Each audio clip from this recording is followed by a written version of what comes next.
Their sacrifice and the sacrifices of later generations helped topple the violent apartheid state. Never, never, and never again shall it be that this beautiful land will again experience the oppression of one by another. The Republic of South Africa just celebrated 30 years of democracy since the apartheid regime, and the ANC has been in power as a ruling party after all these years. Back then, a lot of hope was high until when the things start becoming even more sour for most South Africans. They've been accusing the ruling party, saying that they are responsible of unemployment, load shedding, corruptions, and poor service delivery. Well, does that mean that South Africans, they have lost their faith in their ruling party that they've been voting after all these years? Because all these allegations, they are coming out in few weeks of the general elections, which already some political analysts, they have predicted and said that the ANC, it will be losing power or their majority in the parliament for the first time since 1994. Does that mean that South African citizens, they are now losing hope and faith in their beloved political party, which is the ANC? Well, we'll talk more about that in a short, but for now, I'm inviting you first to watch this report more carefully before I get back with more analysis. It's been 30 years since South Africans went to the polls for their first free democratic vote, delivering a final end to decades of apartheid and white minority rule. I cannot forget how we suffered at the hands of whites. In the city at night, there were white bikers who would brutally assault a black person if they saw them walking on a pavement. The African National Congress, led by Nelson Mandela, won a landslide victory in 1994 and has remained in power since. But with a general election a month away, the ANC could be at risk of losing its majority for the first time. The economy is stagnant, with unemployment around 30%. For those under 35, it's as high as 50%. Corruption has been a problem. The former Secretary-General of the ANC is facing trial in June, and the ANC's Speaker of the House resigned this April accused of money laundering. Public services are severely lacking, with rolling power cuts and water shortages a part of daily life for many. The ANC insists things will improve and defend their record. Our task over the last 30 years has been to bridge the huge divides of wealth and opportunity in our country between black and white, between men and women, between urban and rural dwellers. We have done so not only to correct the injustices of the past, but also that we may realize the full potential of an economy in which every person has a stake. But according to the World Bank, South Africa is one of the most unequal countries in the world. Roughly 10% of its population holds around 70% of the wealth, and race is still a major factor in that division. Something the opposition party, the Economic Freedom Fighters, says it will address, with radical policies including confiscating white-owned land and the nationalisation of mines and banks, making them popular with young people.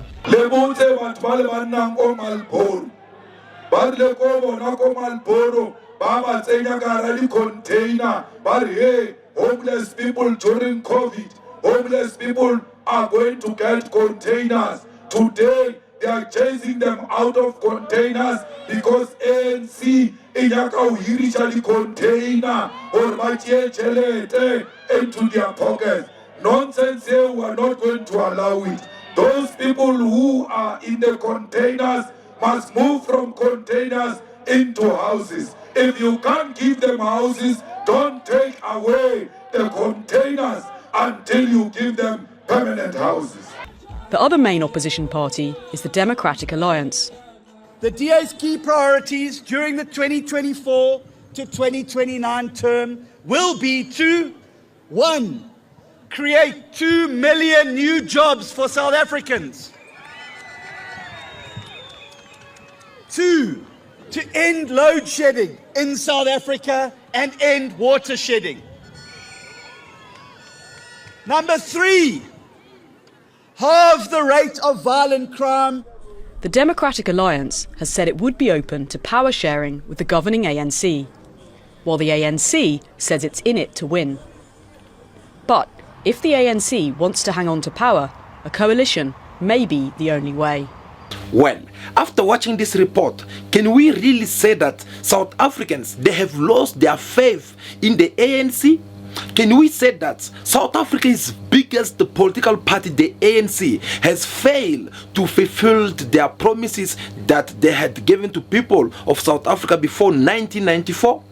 These are the questions we're going to develop for you in this video. So you need to stay until the end so that you can understand exactly where we're coming from, where we are, and where we believe we can be tomorrow. In order for us to understand all this, let us first try to remember the history. Let us talk about the short history of South Africa. Of course, this is very long, but we don't need to go more in details. We just need to summarize some capital points which will help us to understand where was South Africa to yesterday and where it is today, in order for us to come up with a proper analysis for you so that you can understand how things are standing so far for South Africans. Well guys, we all know that South Africa, the Republic of South Africa, it was under the colonials' hands and it was colonized by apartheid regime, which in the previous meetings which took place in the UN, they had to suspend or deny or to condemn the apartheid regime and say that it is a crime against humanity, because after all these years that South Africa, they have took their freedom, this apartheid, it was not acknowledged as a crime against humanity.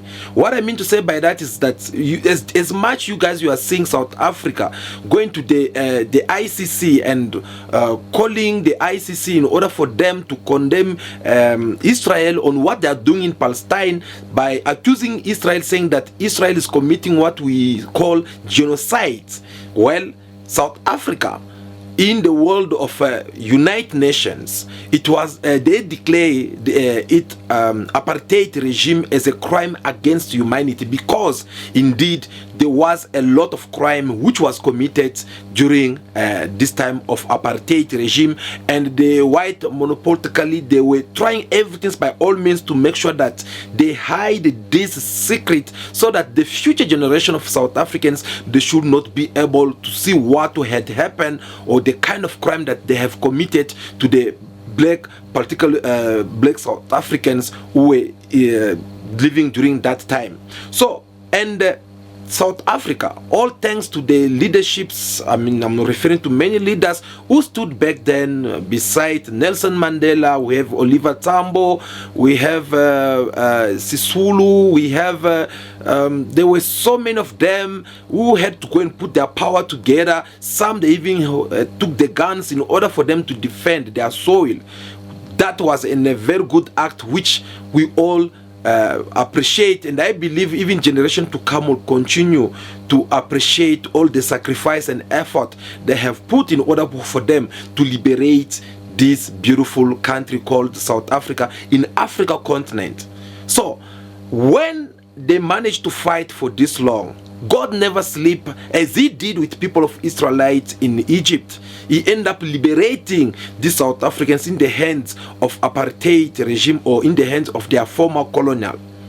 Now, when this freedom came up, it was something which is supposed to be celebrated. And indeed, we all did celebrate about it.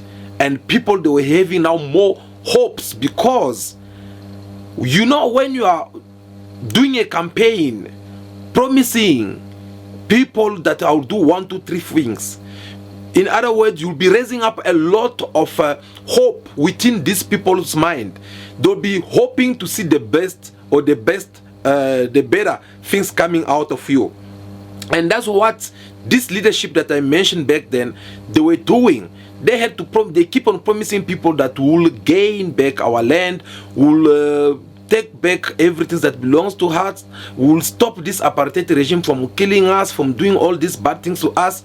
And then people who were having hope in that message, one day they wake up, they see that yes, it is true. South Africa now, it is having their freedom. Now, this freedom, after this freedom, obviously, if you look in most of African countries, it is all about, it used to be all about, if a country gets their freedom, that liberation, when it comes, they will chase their colonial far away. They will chase them, they will tell them that they don't have nothing to do with them. They will leave them. You will take countries such as Ghana, which was the first country in Africa continent to liberate themselves from the oppressors. And then Mohamed Guruma, who had to chase all the former colonial who were there because he believed that there were no need for them to continue being around if they don't want to be at the under the leadership of the black Ghanaians who were back then in the as a ruling political party or whatsoever could be the organizations. So since they could not listen or try to work together with people of Ghana, well, they left. We will take countries such as DR Congo with Belgium. They chased Belgium since 1960. The moment when Patrice Emery Lumumba decided to take the freedom of Congolese, he had to tell them that there's no need for you to stay here, leave our country. And they left the country. Actually, they did pretend to leave the country, but they were kind of like controlling the country from far, the country economy and other activities. So I can go on with this kind of examples for about many African countries around Africa continent. So now with South Africa, their case, it was more different to the one that we know. South Africa, what happened is that Nelson Mandela have to negotiate with these people. When I mean these people, you know to whom I'm referring to. So he had to negotiate with them in terms of like, no, look, there's no need for us to take revenge and do things that you did to us. So we can just sit down and become one nation and try to develop our country together.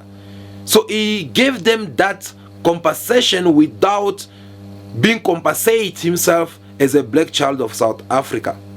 And then they did those negotiations, and that's one of the things that end up giving this minority of people or white people in South Africa having possession of lands, and the majority of black South Africans remaining without lands. So this already was a big problem from the beginning, a problem which is supposed to be solved long time ago during that time, but unfortunately Nelson Mandela did not do that with the people who were doing those negotiations, such as Desmond Tutu, who's now late, and many more politicians who were there. They could not be able to do things in the right way when they were busy negotiating. Okay, let's put that aside. Time has goes by. They were now this time whereby South Africa is supposed to be having their first election.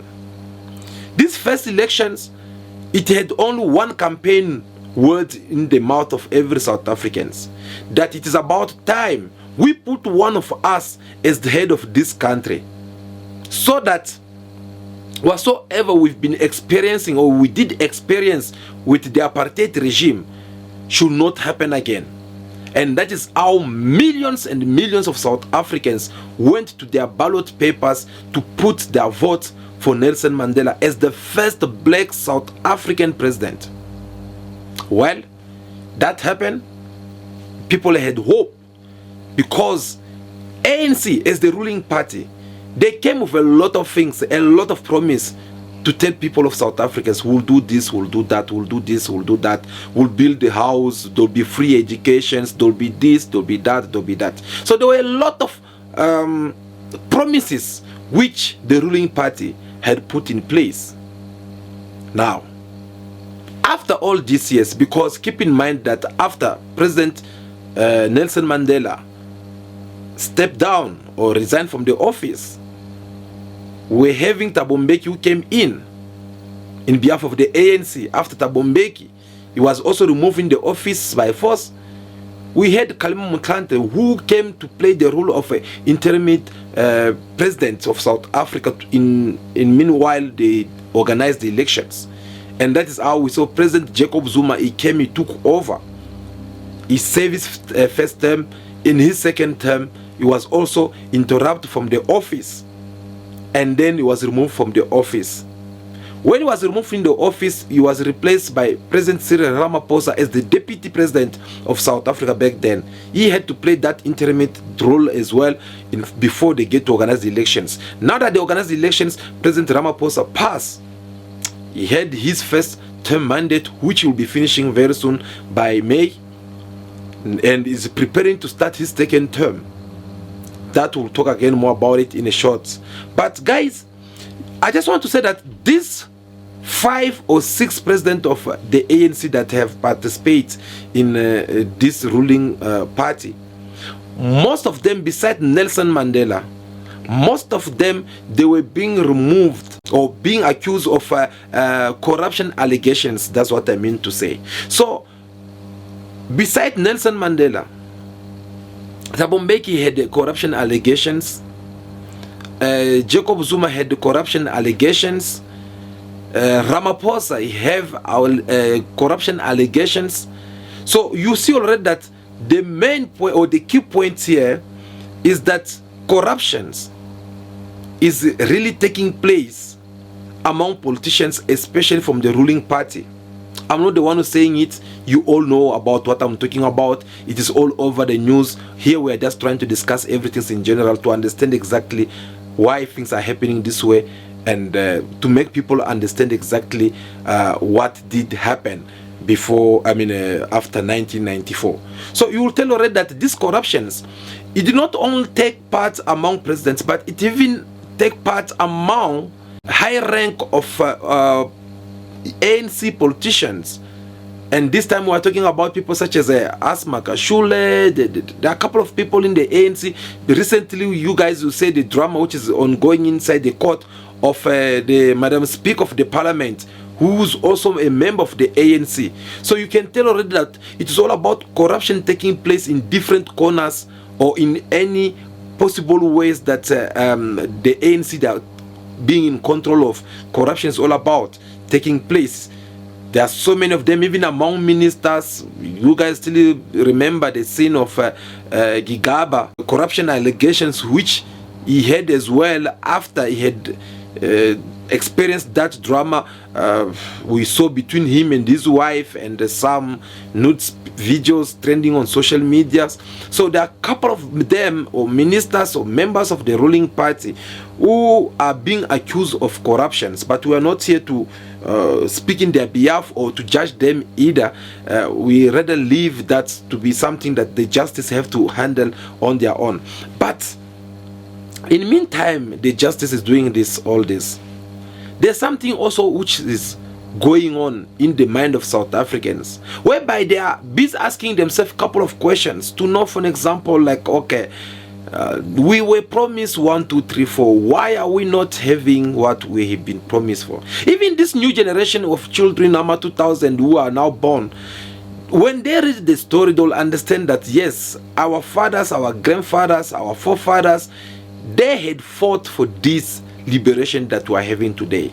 This freedom is not something which someone can stand up and say that no, it is because of me or because I'm coming from this family, you guys should just do things the way I'm thinking that you guys should be doing it.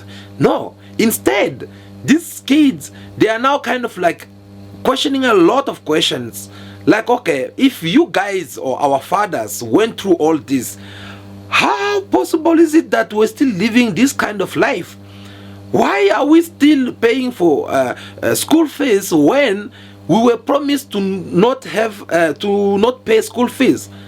Why are we still sleeping in mukukus and shacks? Yet we were promised that we will have lands and house. They'll build that house. Why are we talking about this? We're having load shedding, yet we were promised about this. Why are we having unemployment, yet we were promised that we'll be having jobs when we'll be working? So these are the kind of questions which most of South Africans are asking questions, because it is very painful whereby you come across someone who have a master's degree, These people, their parents, they had spent a lot of money. We're talking about maybe millions of money in order for them to send them to school so that they can become a man or a woman that they're supposed to be becoming in their life. But once they're done with all this school, they end up finding themselves, they are up and down, sending CVs in different places, and then they are being told that there's no job. So these are the kind of questions that is making South Africa to feel uncomfortable. So they have to understand, like, okay, there are people who fought for this. Listen, I want to show you this video. This is a video of a man who participates in Sharpeville massacre.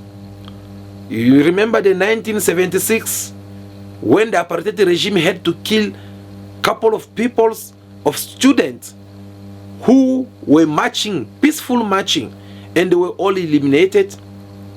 This man, he had first to come and explain what he has become, the kind of hope he used to have during that time of apartheid regime as they were marching peacefully, and what has become as a reality.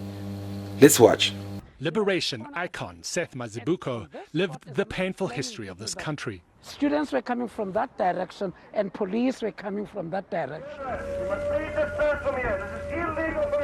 That morning of June 16, 1976, this was where the students who were marching peacefully, they were raising the hands and fingers of peace. They were given bullets. Protesting the apartheid state and its racist education system. I still feel guilty to date that I led students and children out of the classroom to be killed.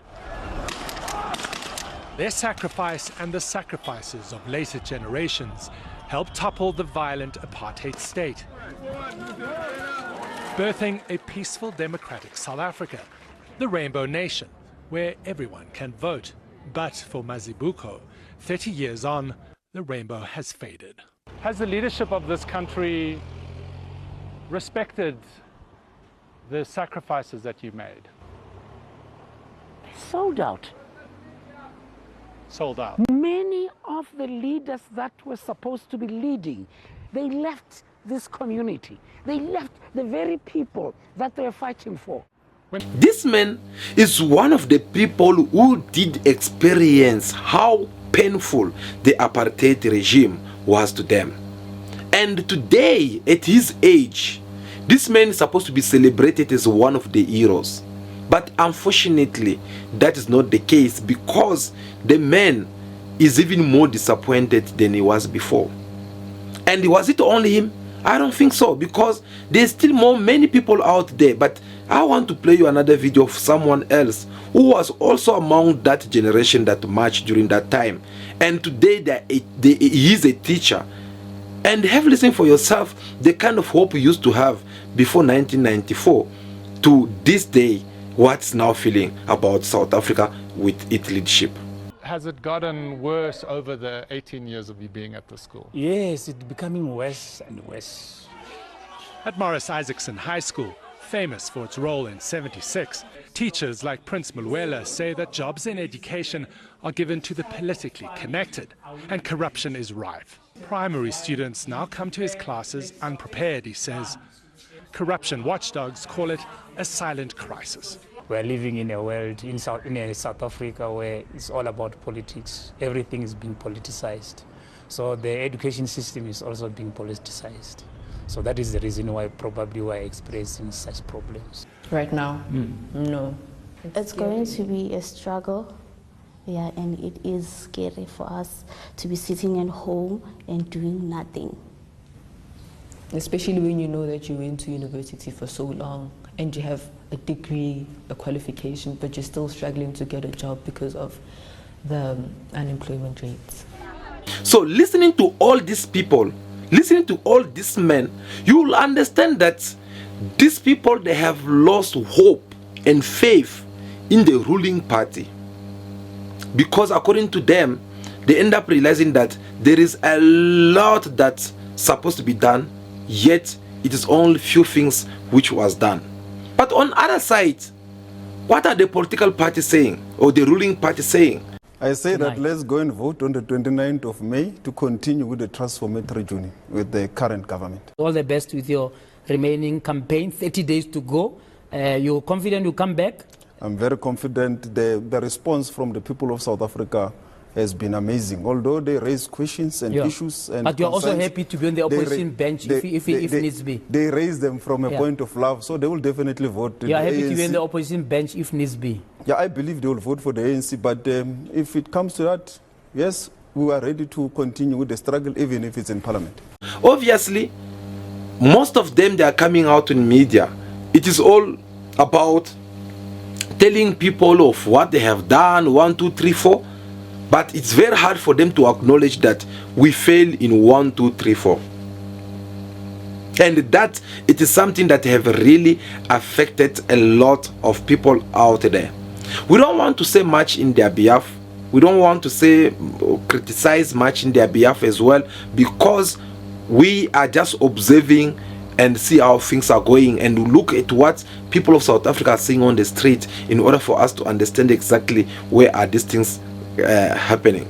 So guys, with all this being said, you will see that the ANC as the ruling party, they are now having a serious challenge, especially to this upcoming general election, which will be taking place in few weeks from now on. And this is something that have made a lot of South Africans to start now having doubts in the ruling party, because at the same time, this upcoming general election, it will be having a lot of politicians who have opened their political parties, and a lot of independent politicians who have come forward and they start like telling their different stories. And these same elections, the ANC is going to eat, not to eat fullest members that the way they usually be, but the ANC is going to this general elections divided, and a lot of members of ANC, they have left the ANC. Some of them, they opened their political parties, such as As Makashule, Jacob Zuma, and some of them, they choose to be independent candidates as this one. ACT members say the ruling party has abandoned its historic mission of economic transformation, singing Wenzeni u-Ace,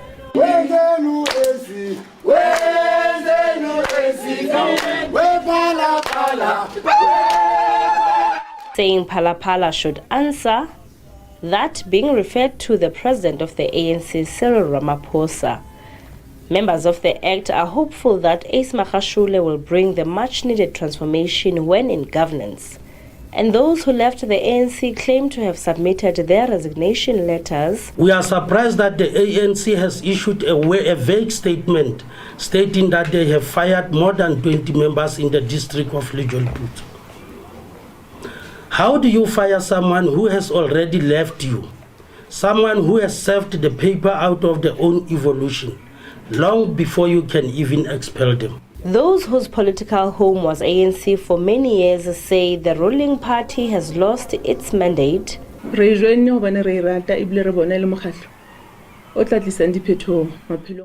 We have voluntarily joined ACT because we believe in Ace and his work. ANC is no longer the same. Mare batho ba busy ba votela most na diphetho. Hona le project ya 20 million. We are still asking ourselves, where is the 20 million rand meant to fix the sewer infrastructure in Virginia? During the 2019 manifesto review, Deputy President of the ANC, Paul Mashatile, says the Provincial Executive Committee decision to ex-members is a step in the right direction. The reason why those other comrades were fired is because they were not following the discipline of the ANC. So the PEC had no other option but to expel them. But we are confident that the work that has been done here by the PEC is solid on the ground. So you'll see that these people, they no longer having that trust in the ANC anymore, and whenever they come out of the ANC, they are giving some excuses saying that no, the ANC is no longer the same as the one we used to know, or the ANC blah blah blah blah. Well, for me, I will tell you again, that is politicians for you. Politicians, they once they are in power, I always say that power for politicians is like a beef soup. So once they're in power, they like just to keep on licking those beef soup, and then if they are being removed in power or they can't get some benefit anymore, well, they become your enemy number one. And that's the reason why I don't really trust politicians myself personal. That's the reason why I'm even more focused on talking about Africa, because I believe Africa is supposed to be very far, and we are failing to be where we're supposed to be, all because of politicians. So guys, now with all this being said, again, you will understand that the ANC in this upcoming elections, they'll be having serious challenge, because already it's being predicted out there that the ANC will drop below 47%. So we shall wait and see what will happen about that part, because they are going there as a divided ANC. You guys, you had President Cyril Ramaphosa the day before yesterday. He had to say that the ANC has already won these elections. Whether people like it or not, the ANC is here to stay, and you better make peace with it and just accept that you will always play a secondary or a third role here in South Africa whilst the ANC leads. So regardless of what is being said in social medias, the president is more confident in saying that the ANC has already won it. Well, does that mean that maybe the ANC, they are preparing some tricky things in order for them to pass? Well, we'll see as time goes. Or maybe they have faith and trust in their voters that they are still going to vote them again. That is something that we'll have to go and find. But in the meantime, the opposition's political parties, they are also making the effort. They are also fighting so hard and taking this opportunity to destroy the ANC, because for them, they believe that this is the moment that things need to be changed right now. Mapantiti kotronko bakrea uniform mahala bakrea bayo studisha mapantiti baba fadi buka mahala mapantiti baya breakfast baya lunch baya supper mahala kotronko marabana barena bana dijo mo Alexander kotronko wena kubucha uri you must have a flushing toilet. Una luxury. Mapantiti kaufela. Bana le flushing toilet. Auna le pantit. Lautoka flushing toilet. Comrades. Auna le pantit. Lautoka electricity. Auna le pantit. Lautoka metsi. Marawena. Auna metsi. Yet as well as le pantit. Le pantit. They're not better than the people of Alexander. No water in Alex, water in prison. No electricity in Alex, electricity in prison. Load shedding in Alex, no load shedding in prison. No food in Alex, food in prison. There is no flushing toilet in Alex, flushing toilet in prison. Everything else that you don't have in Alexander, prison has got it. What does it mean? Alexander is worse than prison, because the prisoners are living better than the people of Alexander. Worry not. 29 May, we're going to fetch flushing toilets from prison to Alexander. We're going to fetch electricity from prison to Alexander. We're going to fetch food from prisoners and give our children in all the schools in Alexander. This guy Jabo. Ground forces, don't be scared. Yellow Rian Twain. We are left with few days. Let them do what they want to do. Rina, we're going to fight for victory on the 29th of May. We're going to remove corruption in Union Building. This is your chance to make history. This is your chance to get out of misery. This is your chance to stand tall. Leaders of the EFF, you can't be intimidated by Ipsos. Ipsos did not say anything wrong. It just tells you where you need to work hard. You use that to motivate yourself. We will never sleep. We are going door to door, street by street, factory by factory, mall by mall. And even in schools, we are going to arrive there, campaigning for the EFF victory. Ketile mo, ketlole me maori, kadi 29th May, Ariye, Ria Union Building. We are going to Union Building. We will never retreat if we don't arrive at the Union Building. Kadi 30, Renanga Flyer, EFF, if we come Union Building, that is the real freedom. Freedom is coming on the 29th of May. The real freedom is coming on the 29th of May. 2024 is our 1994. We are going to realize our dream now. Amanda! So you will see that they are doing all the campaign and trying to mask the ANC, paint the ANC with the wrong colors, wrong brush, saying that the ANC, they failed to do 1, 2, 3, 4. The ANC, they did that so that people don't end up voting for them. But are we having any guarantee saying that even if they are being voted, that the one who are going to do things different to the one that the ANC is doing? That's another something that we still have to find in the future to come, because me personally, I don't trust politicians, because I know they are the first liars. Sometimes they have good intentions, but once they sit in power, they start changing. So not all of them, mark my words, not all of them who are bad. There are some politicians, they never change. Even if they become in power, they never change. That is the reason why Africa, if you look around Africa continent, you see that we have some loyal African leaders who've been there before and who are there during our time. They continue working so hard in behalf of Africa continent, and they continue to defend Africa soil. So let's wait and see what will happen if that will be the case. But if that is not the case, it's still going to be a good thing, at least for these politicians to understand at least that people of South Africa, all they want is to have job, all they want is to have electricity, permanent water, is to have a free education, is to have jobs, is to have all these good things that they've been wishing for.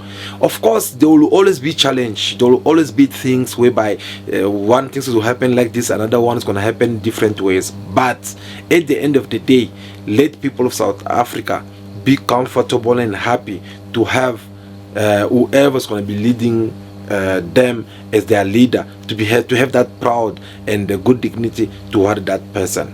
Guys, thank you so much for watching this video until now. It was very important that we sit down and have this kind of conversation, because South Africa just celebrate 30 years of democracy. So we had to go and look back and see what is being done so far and what needs to be done so far, so that people of South Africa, they can be more freely and to enjoy this freedom, and they can feel like, yes, indeed, they are